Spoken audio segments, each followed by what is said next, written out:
Good morning, good afternoon, good evening, wherever you're watching this in the world. I hope you guys are doing okay. It wasn't that long ago that Heihachi Mishima was revealed to be coming back to Tekken 8, and this sparked a big conversation both on YouTube and on Twitter. And one of the individuals that I got into a conversation with was the Fourth Snake, and this video is going to be in response to one of Fourth Snake's most recent videos. And I just want to say before we get started on this video, I have been subscribed to Fourth Snake for a very long time. I enjoy his work. Although I rarely agree with his takes, I do think that he puts out some really good videos, and I really enjoy engaging with them and discussing them with my friends. So this video that I'm making is not a hate video. It's nothing against the guy. We just disagree on Heihachi, and he does reference me in the video. And so I wanted to give some more context to the reasons as to why I believe that Heihachi Mishima coming back is a good thing for Tekken and why I disagree with his talking points. Tekken 8 has announced that Heihachi Mishima is somehow alive after his final battle with Kazuya in Tekken 7. This was reportedly in response to a number of fans and even developers missing him,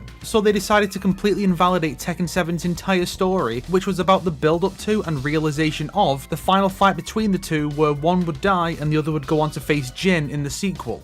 I always knew they'd bring Heihachi back. We don't see his body hit the lava, he's Harada's favourite, and he's been in every prior entry. There was no way he'd stay gone long term. However, the way they're going about it, to me, is utterly infuriating. For some players, story is irrelevant, and they just want to have him back in the games. And I guess those people are the ones Namco deems worth listening to? Honestly, it seems like they're pandering to people who don't give a shit about whatever story Tekken Project puts out, despite how much time and money goes into them, and how much of the marketing focuses on that story, and those that do are the ones being punished for doing so. Yes, they should pander to those people because the people that want Heihachi in the game are the ones that are going to play it, therefore they're the ones that will buy him. In my opinion, they shouldn't worry about anyone that is talking about long-term storytelling or being consistent, air quotes, because these people are going to continue to buy Tekken regardless of Heihachi being canonically alive or not. And I don't mean that as a slight for anybody that wants him dead and they shouldn't pay any attention to you, but at the end of the day, almost everyone playing Tekken is there for the gameplay. The story is an added bonus, but if they remove the story mode from Tekken, you're likely still going to buy it. It's been that way for a very long time. Storytelling in fighting games has always been pretty weak and non-existent, and it's really cool that it's there now, but you're probably going to buy it anyway. So no, they should not listen to people that want Heihachi to stay dead. It does not serve them and it does not serve the player base. Now you might be sitting there and thinking to yourself, no, I'm not going to buy it because Heihachi's come back. And trust me when I say, if that is true for you, you are a minority,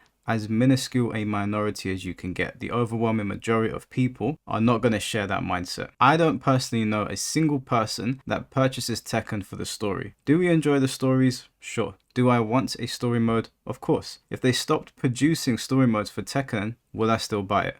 Absolutely. Contrast that to an actual story-based series where things in the story matter the most, like Metal Gear Solid. Can they get away with it, or will it be as acceptable for them to do these things?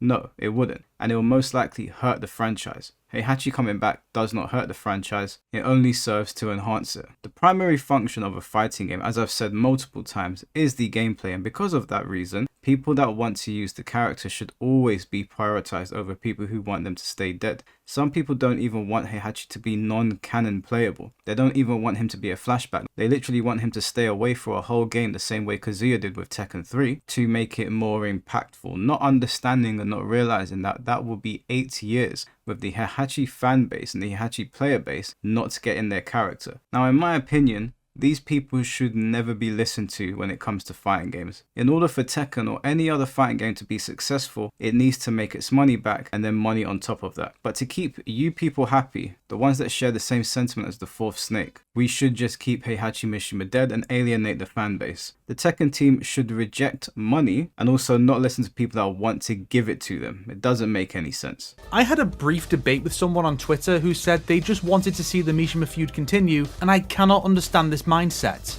That person he's talking about there is me. I said that I wanted to see it continue. I said that I wanted to see the Mishimas fight forever. I'll let him get to his point before I respond. This feud has been spinning its wheels since Tekken 5, just picking one of the 3 characters to have sit out a game while the other 2 do stuff, achieving nothing now by the end of Tekken 8. I cannot get invested in a storyline that does not change or evolve. Heihachi's death was a big development, and whatever it is that happens to Kazuya in 8 seemed to bring the conflict to an end to lay the foundation for something new. But no, we have another devil character, and Heihachi is back not one game after he was tossed into lava. Kazuya at least sat out one game. Yes, Kazuya sat out one game, and if I'm being completely honest with you, I'd rather he didn't. Was his return in Tekken 4 epic and awesome? Sure. Would I rather just have him in the story and gameplay doing something else epic and awesome? Yes. Also, everything you said here could have been said for Tekken 2, Tekken 4, Tekken 5, and Tekken 6. So why is it an issue now? Was it always an issue then? Or after 30 years and about 5 returns by the Mishimas, has it finally become a problem for you? They've been doing this since Tekken 2, and, well, technically, Heihachi threw Kazuya off the cliff as a kid before Tekken 1. So they kinda laid the groundwork that this will never end, and you can enjoy the fun that exists within these stories before they inevitably try to throw themselves off another cliff. They'd already told you a long time ago, these guys don't know how to die. They're always going to return. They laid the groundwork 30 years ago. Even NetherRealm has done it, with the Joker being on Injustice 2's roster, despite his death being the catalyst for the series events, only using him for a fear toxin delusion in the story mode. And don't forget Goro being playable in MKX despite not being in the story due to having had his arms torn off. They didn't have him get them back just to come back in the game. That was going to go somewhere before the comic was cancelled.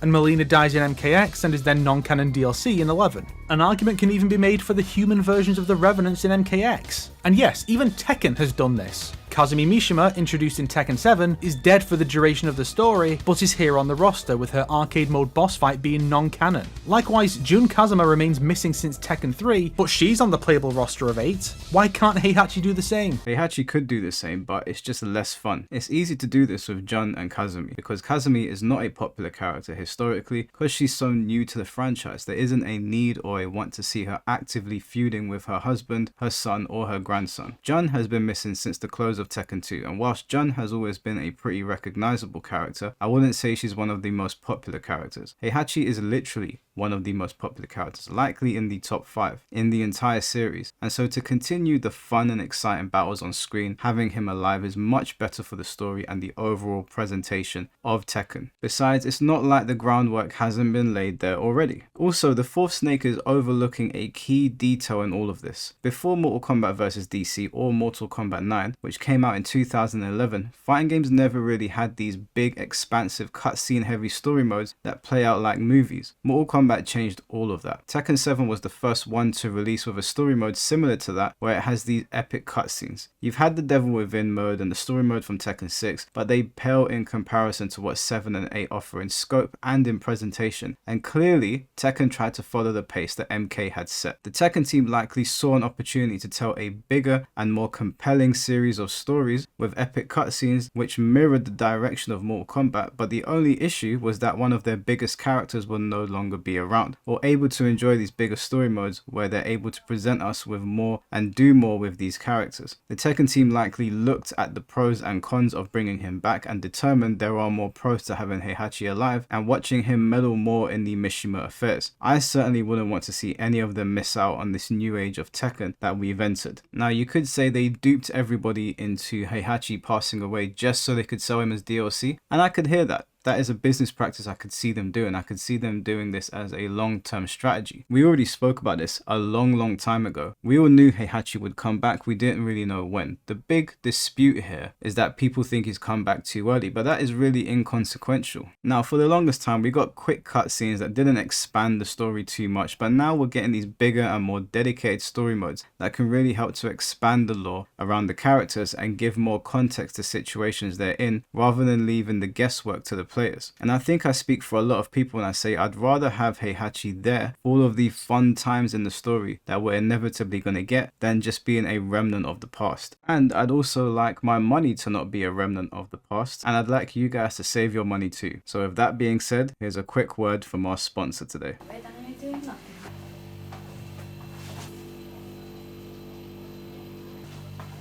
Hey dumbass, where's my food? Where's my tea? I'm gonna make you a sandwich, let alone a tea? A tea for you? I don't get any respect around here. Can't even make me a damn sandwich. I must have idiot red on my forehead. Who's calling me at this time? Who could it be?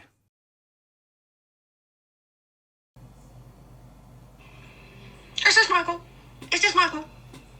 Congratulations! Congratulations! You've been sponsored by Instant Gaming.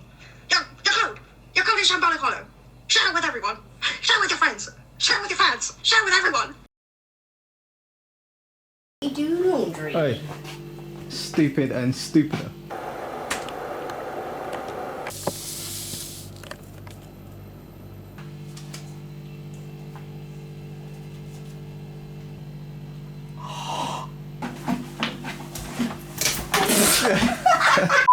Remember guys, use my affiliate link and even you can make your stupid sisters do whatever you want.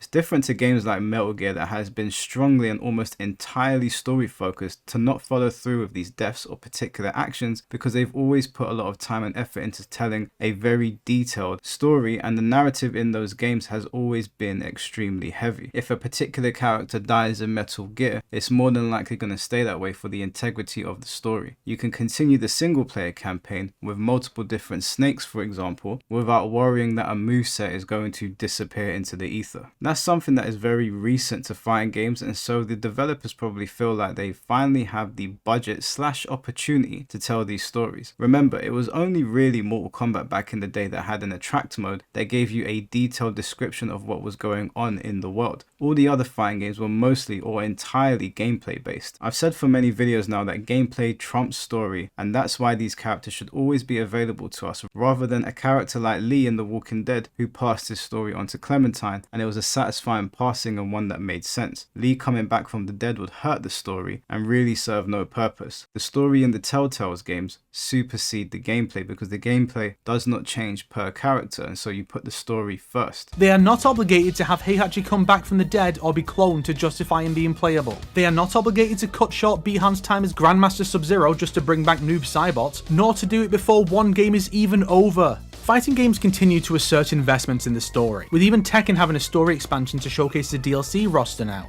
But it comes off much more as an obligation or a marketing ploy than genuine interest on the part of the devs when they refuse to let the story actually advance and evolve and change. We just get stuck with the same old rivalries and the same old rosters, while over 50% of the series roster is just left to rot so we can rehash the story from 2 games ago with the same 12 characters every time. I wouldn't jump to any conclusions with Bihan just yet. If the current timeline Sub-Zero becomes Noob, then who's the Sub-Zero in the franchise? I can't see Mortal Kombat dropping Sub-Zero completely for the next game, so I'm willing to bet this Bihan is a variant and the original is still Sub-Zero. Sub-Zero is the only character in Mortal Kombat that has never missed a game after all. I'm willing to bet the trailer is trying to pull wool over the viewer's eyes and trick us. It should also be plausible that they can return, and falling into lava without devil powers to save him is not a plausible thing he can return from. Well, why isn't it? Fighting a devil without devil powers doesn't seem plausible, and basically everyone that isn't Heihachi gets swatted away like flies by Jin and Kazuya, so why can't he survive dropping in a volcano? I know it may sound ridiculous, but this game is known for ridiculous feats. Heihachi did have a bunch of robots self-destruct on top of his body and somehow catapulted all the way over to a gravesite and survived. This is a shonen style story being told here, and last time I checked, those types of characters have returned from far worse. It does say resurrection, so it could even be a Bison style resurrection where he has returned and inhabited another body in sort of like a doll format, and the ritualistic style of his trailer probably lends to that idea, but there was never a hint of realism or logic to be used here when Heihachi has been seen kicking rockets at point blank and catching bullets with his teeth. This is the 3rd time he's done this, and very little new has been done with him since before the 2nd. You think him meeting Reina will be a game changer? Don't be daft. Yes, actually I do think there's a potential for it to be a game changer. In this big world of storytelling, there are an infinite amount of things you can do with a character, so why not? But with Heihachi coming back in the very next game, not because this was planned as part of a long-term arc, but instead because people missed him, and because he'll sell well, and M.Bison and Noob Saibot coming back in the very next games for, presumably, no less shallow reasons, I just don't see it happening. I think they're just back, or maybe replaced by an identical character, and fighting games will continue to tout their commitment to telling a grand story with so much time and attention put into presenting that story in the best way possible, despite being willing to disregard that narrative and its development at the drop of a hat, so that people whose favourite characters have been in a dozen other games won't feel bad when they're left out of one of them. What a joke.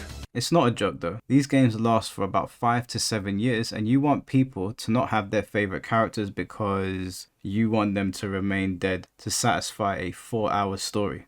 No, these aren't games that live and die by their stories. They've already established that coming back from the dead is basically a central theme in Tekken. Personally, I think your investments in the crafting of story modes is really cool. I enjoy your content, as I know many others do, but it might be misplaced, especially when it comes to Tekken, a game that has been killing and unkilling its characters for the last 30 years and will likely continue to do that for the next 30. Anyways guys, that was my rant for the day. I hope you enjoyed the video, and once again, don't forget to enter the raffle, and don't forget to click on my affiliate link if you want to get any discounted games on Instant Gaming. Take care of yourselves, have a good day, and peace.